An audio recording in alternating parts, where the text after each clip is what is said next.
A paz do Senhor, irmãos. Hoje nós estudaremos a lição número 7 da classe Juvenis, classe Daniel. O título da nossa lição é A Encarnação do Redentor. O nosso texto bíblico encontra-se em João, capítulo 1, versículo 14, onde a palavra de Deus diz: Aquele que é a palavra tornou-se carne e viveu entre nós. Vimos a sua glória, como o unigênito vindo do Pai, cheio de graça e de verdade. Então João dá seu testemunho a respeito de Jesus Cristo. Afirma que Jesus Cristo é o homem nascido do ventre de Maria, por obra do Espírito Santo, é o Filho de Deus, é o Verbo que estava no princípio com Deus, aquele que estava na eternidade com Deus. O Verbo que criou os céus e a terra veio habitar entre nós para executar o plano da salvação. João capítulo 1, versículo 9 e 10, encontramos que estava chegando ao mundo a verdadeira luz que ilumina todos os homens. Aquele que é a palavra estava no mundo. O mundo foi feito por intermédio dele. E a palavra se fez carne. Aquela pessoa que estava no princípio, que estava com Deus e que era Deus, na plenitude dos tempos, se fez carne e encarnou pelo poder do Espírito Santo no ventre da Virgem. E o que significa encarnação? Então, encarnação significa tornar carne aquilo que não era. Então sabemos que Deus é Espírito, conforme encontramos em João capítulo 4, versículo 24. Então estamos diante de um dos maiores milagres, quando o infinito se tornou finito. Então o Deus eterno, que encontramos em Isaías capítulo 9, versículo 6, entrou no tempo e permitiu que o seu Filho, o Verbo divino, pudesse se tornar carne e tocar nos homens e habitar entre nós. Então não há palavras para expressar o que significou o momento em que o Filho de Deus se despiu da sua glória e se apequenou, humilhando-se, perdeu prerrogativas, sofreu. Uma explicação plausível para isso é que Deus é amor, conforme encontramos em 1 João capítulo 4, versículo 16. Quanto a viver na eternidade, Deus Filho, assim como Deus Pai e Deus Espírito Santo, são eternos, são atemporais, ou seja, não estão limitados ao tempo como nós. Jesus vivia na eternidade, até que um dia se tornou homem, assumindo um corpo de carne. Daí o termo encarnação. Jesus saiu da eternidade e entrou no tempo, Então, e Jesus é a palavra de Deus. A divindade de Cristo inclui sua coexistência no tempo e na eternidade, com o Pai e o Espírito Santo. Conforme encontramos no Evangelho de João, o Verbo é eternamente preexistente. O uso do termo verbo, do grego logos, é significativo, visto que Jesus Cristo é a principal expressão da vontade divina. Ele não é somente o único mediador entre Deus e a humanidade, que encontramos lá em 1 Timóteo capítulo 2, versículo 5. Mas foi também o mediador na criação.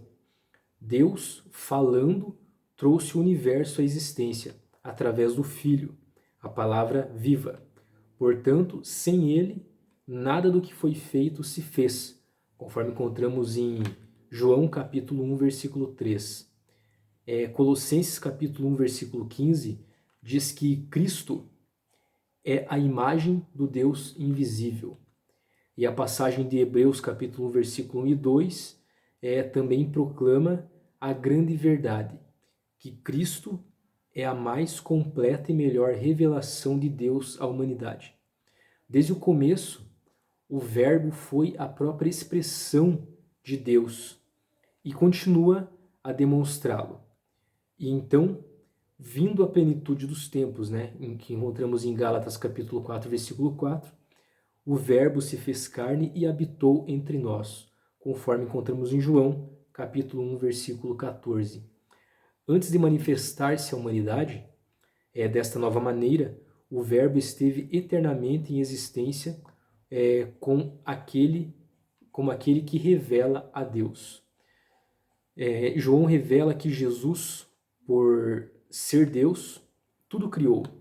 Desde a estrela mais brilhante da galáxia mais remota até o menor ser microscópico que povoa a Terra. Tudo foi criado por ele.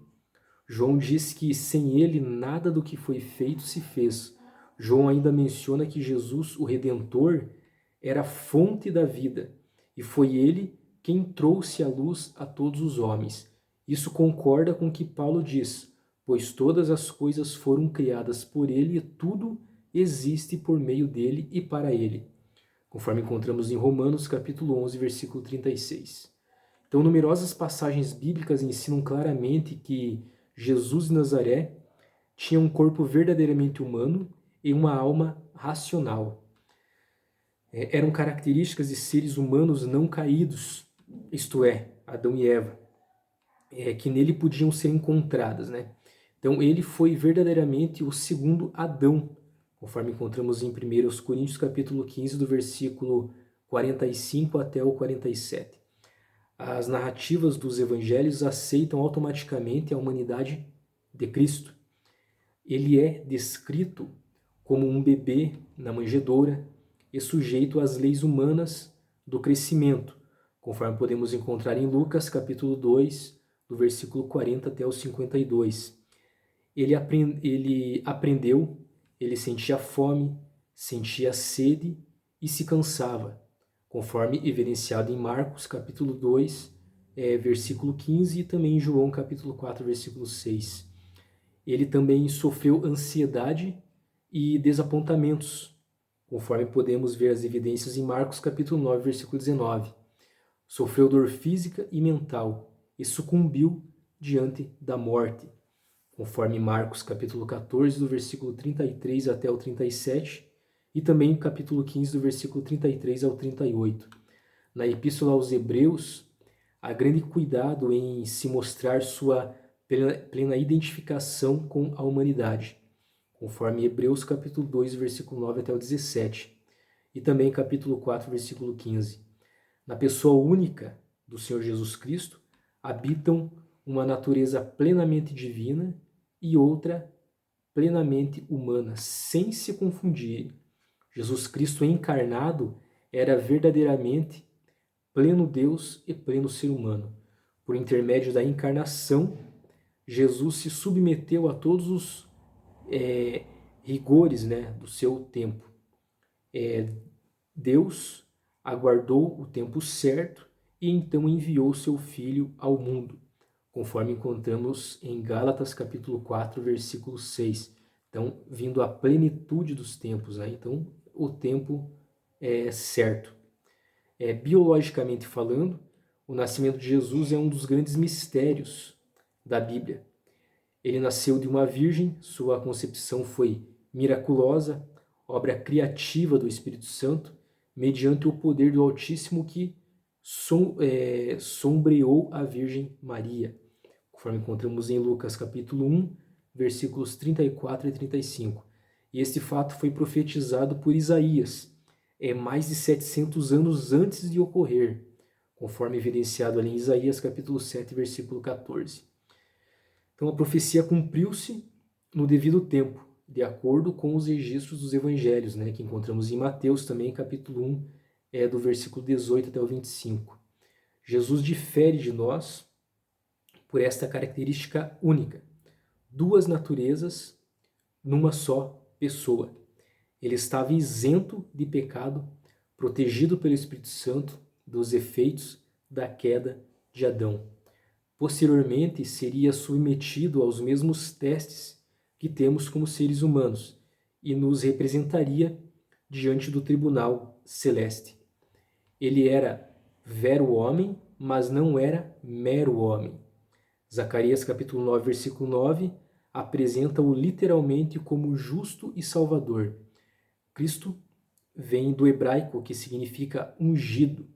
Jeremias capítulo 33 e Isaías capítulo 9 e 11 antecipam a vinda do ungido, que viria para trazer livramento e que reinará. Então a encarnação de Cristo dentro do contexto racial e religioso do judaísmo foi feita para que o plano de Deus pudesse ser realizado. Então Jesus foi completamente incorporado na urdidura e na trama da sociedade judaica, de forma que pudesse redimir aqueles que estavam debaixo da lei. Em sua vida obedeceu à lei e em sua morte recebeu a penalidade máxima da lei.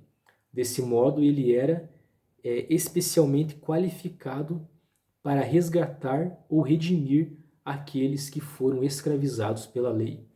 A imagem aqui é de comprar a liberdade de um escravo, conforme encontramos em Romanos capítulo 3, versículo 24 e 25.